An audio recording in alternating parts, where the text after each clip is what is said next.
Biz Алмаз Ахунжанович көп елдердің кайрылуусу болуп атат. Бүгүнкү күнү негизги маселе кечеги элдердин кыжырына тийген укук коргоочу Азиза Абдырасулова боюнча дагы көп кайрылуулар болуп атат да. Биз негизи Конституцияга каршы ишти алып барып атабыз. 39-беренеде элдер өз наразычылыгын чыгып айтканга укуктуу деп турат да.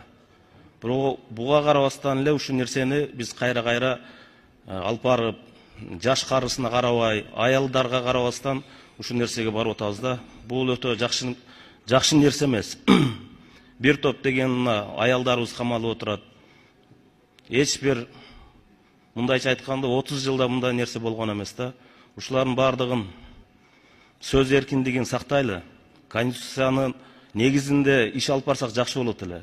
Болбосо Түркменстан конституциясын алып келип кабыл алып берели дагы, ошого каратып ишти алып баралы.